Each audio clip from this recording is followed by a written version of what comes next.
Hey everyone, this is Marquise with Smart Money Moves back with another video. I hope you're all doing well. As always, please like, comment, and subscribe for more content, and thank you so much for watching. In this video, I'll be talking about inflation rising and its effects on the market, Bitcoin payment app Strike launching in Argentina, Tonga gearing up to make Bitcoin legal tender, and what the former CEO of Twitter, Jack Dorsey, has been up to. So let's jump right into it. Let's start off with looking at these prices. So at the moment, Bitcoin is currently sitting at $43,130, up 0.1%. Ethereum is at $3,288, down 0.5%. Binance Coin is at $481, up 1.7%. Solana is at $147, down 4.5%. Cardano is at $1.27, up 0.4%. XRP is at 77 cents, down 0.1%. Polkadot is at $27, up 3.6%. Terra is at $80, up 0.3%.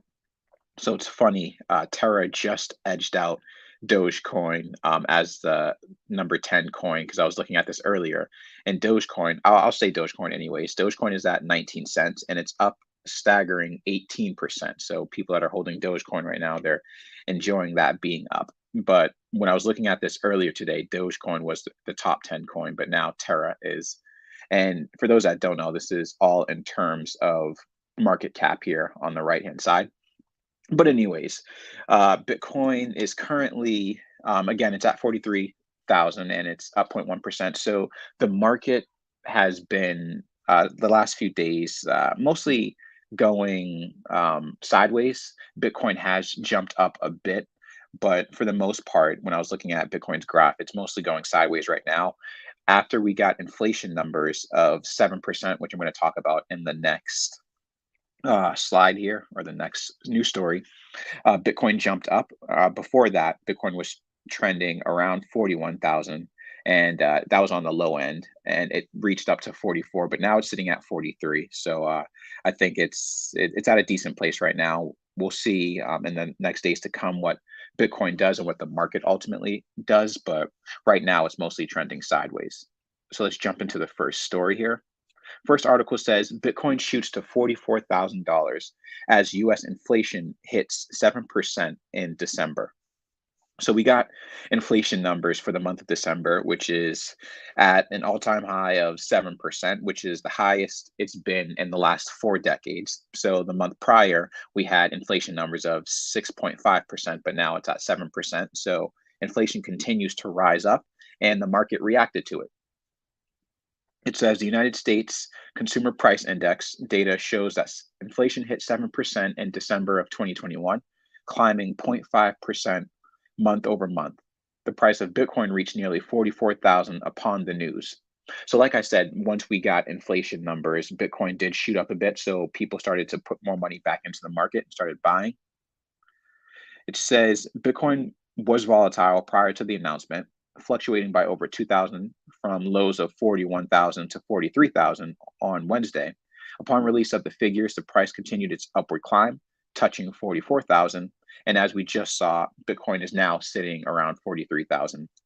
So Bitcoin in the market did shoot up a bit after we got inflation numbers. And again, we'll see what happens from now, but it did pump some life back into the market.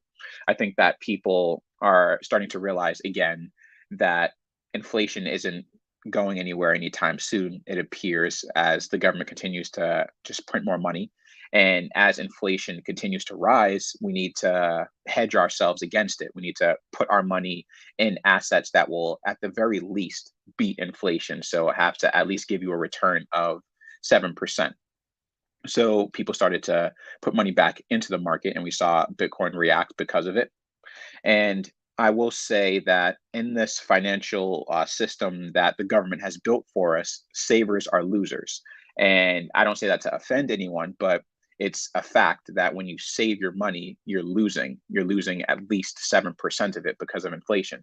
So in this, again, this financial system that the government has built up for us, we can't be just saving our money. We have to be investing it. We have to put it in assets that beat inflation. And what beating inflation means is that that asset appreciates at a higher percentage than whatever the given inflation rate is. So at least appreciates more than 7%. So Bitcoin obviously does that. It's not the only asset that does that, but as long as you're investing in an asset that's beating inflation, you're at least preserving your purchasing power. So that's just my little spiel on that. Just continue to invest, continue to put your money into assets that beat inflation. I do believe that you have to have, or you should have, a an account for, or at least funds for, an emergency fund. So whatever emergency fund is appropriate for you, then you should have a certain amount built up for an emergency fund. But outside of that, you should be investing to help protect yourself in the future, to help protect your assets, or just make yourself, give yourself a better life because you're able to just purchase more things or just live comfortably. So outside of the emergency fund, you should be investing. So that's it for this portion of it. Just continue to invest and beat inflation. The next article says Bitcoin payment app continues its Latin American expansion plans, launching in Argentina. So basically, Strike, for those that don't know, it's a Bitcoin payment app that allows people to purchase things in Bitcoin. They recently launched in Argentina. And I think that this is bullish, and that's why I wanted to include it in the news story for today. It says, in what seems like a continuous strive to gain ground and establish itself as the leading Bitcoin payment app in the Latin American region, Bitcoin's Lightning Network powered app Strike has now launched services in Argentina. This follows after the firm launched a similar service in El Salvador in March of last year, which saw a massive demand from investors. On Tuesday, the Bitcoin payment service provider announced via Twitter that the CEO, Jack, said that Argentines now have access to a life-changing financial experience, even as they can now begin using Bitcoin remittance payments. The announcement also highlights that nationals may now use the peer-to-peer transaction system of Strike, as well as receive Bitcoin tips from their Twitter platform.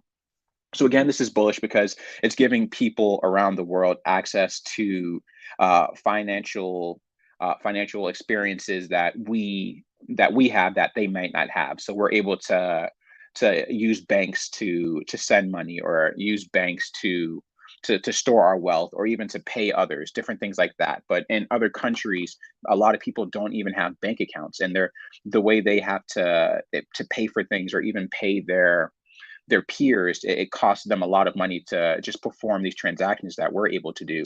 So it's great to see that crypto is leveling the playing field, and in other countries and places such as Argentina, where they are dealing with hyperinflation, they're able to do things that we're able to do now at a more affordable cost. So this is great news, and I hope that Strike continues to launch all around the world and just give people access to financial services that we sometimes probably even take for granted. Further down, it says, today we launch a superior financial experience to a country that faces hyperinflation, predatory payment networks, and unusable cross-border transfers.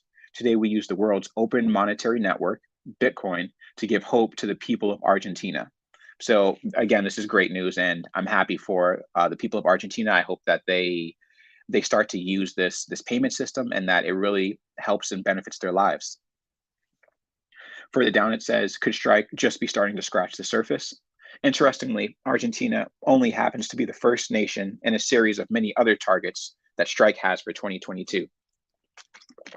So it sounds like Strike has very ambitious goals for 2022, and that they will be launching in other places as well. So again, kudos to them, and I hope that things are successful. The next news story says Tonga to copy El Salvador's bill-making Bitcoin legal tender, says former MP. So we have another country here that is getting ready to make Bitcoin legal tender. That country is Tonga, and I had no idea where Tonga was. So I did some research on what Tonga is and where they are. So for those that don't know, because I'm assuming that there's others that are watching this video that might not know, Tonga, properly known as the Kingdom of Tonga, is an archipelago south of Samoa. So archipelago, I looked up what that means too. And archipelago just means a group of islands. So it's a group of islands that's south of Samoa. It's also called the Friendly Islands. Tonga is comprised of 176 islands, most of which are uninhabited. So that's just to give you guys an idea of what Tonga is and where it is. And jumping back to the article, it says they're to copy El Salvador's bill making Bitcoin legal tender. And it says further down here, another domino is lined up to fall down the route to Bitcoinization.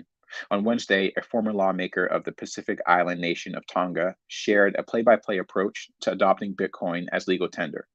In a series of tweets, Lord Fusitwa, a former member of parliament for Tonga, released an ETA for Bitcoin becoming legal tender in Tonga.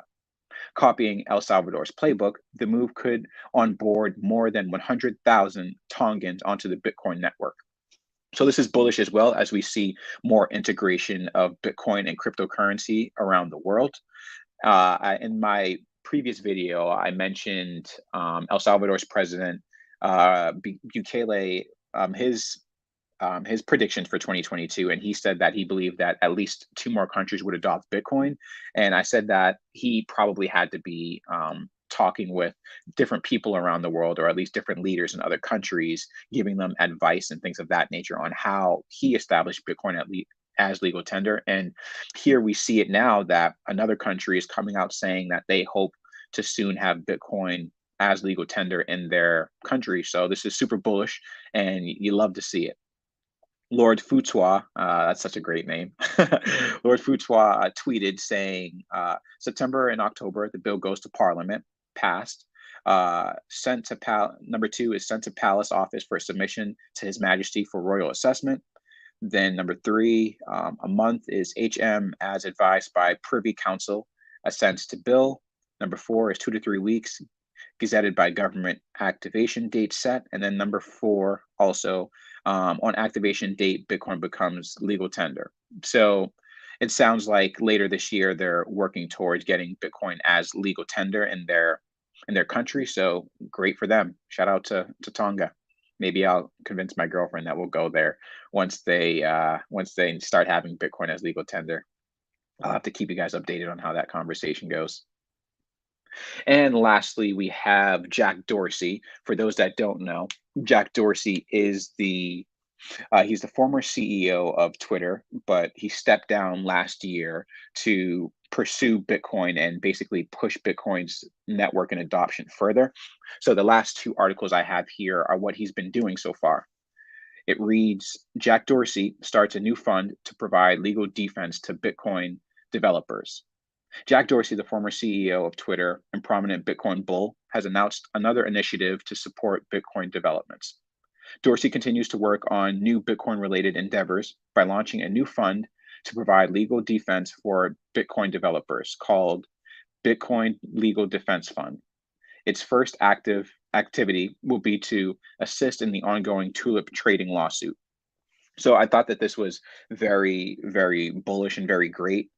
I think that a lot of us aren't Bitcoin developers, so this might not really affect us, but it's bullish and it's huge because one way to slow down Bitcoin adoption is to attack the people that are actually working on the network, the people that are actually working on the protocols and developing different things on top of Bitcoin's framework.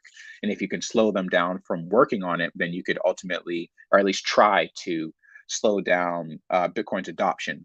But one way to combat that, Jack Dorsey has created a nonprofit entity that will fight on behalf of the Bitcoin developers.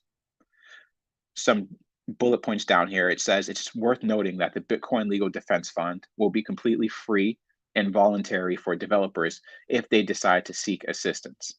So I think it's great again that they're here for developers, and like they said, it's completely free and voluntary, and that if any Bitcoin developer needs help with anything, whether it's certain legal issues that they're dealing with, they can come to them. And it also says here the main goal of the fund is to defend developers from lawsuits regarding their activities in the Bitcoin ecosystem. This includes finding and retaining defense counsel, developing litigation strategy, and paying legal bills. So not saying that Bitcoin developers are doing anything illegal or anything of those anything in that realm. But basically, they're just saying that they're here for Bitcoin developers if they ever need any legal help. So this is a really great way to help the Bitcoin network move forward. It's something that I wouldn't have thought of to do. But shout out to Jack Dorsey, who's very, very bullish on Bitcoin and Bitcoin's technology and that it can change the world. And he's really putting efforts into moving the technology forward. So you love to see it. That's actually not all he's doing. The next article says Block Inc.'s Jack Dorsey announces open Bitcoin mining system for all. Block Inc.'s Jack Dorsey confirmed on Thursday that the company is building an open Bitcoin mining system that reduces the entry barrier in Bitcoin.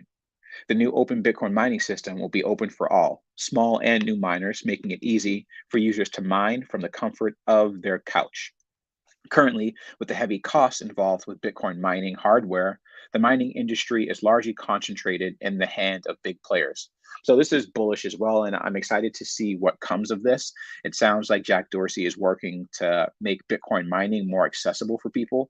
The barrier to entry is very high because you have to pay for the Bitcoin mining hardware, and then you have to pay for the electricity costs and different things when you start to mine Bitcoin. So Bitcoin mining is something that I personally actually even looked into the past. And like this article says, the barrier for entry is heavy. And so I just figured I would just be better off just buying Bitcoin and holding the asset as opposed to trying to set up Bitcoin mining. But it sounds like Jack Dorsey is trying to lower that barrier of entry to get more people into Bitcoin mining. So I hope that he's successful in this. I will continue to be tracking this as well to see how it unfolds, and hopefully, again, he's able to lower that barrier so more people can get into mining. And as more people mine Bitcoin, the network, Bitcoin's network, becomes stronger because more people are mining it.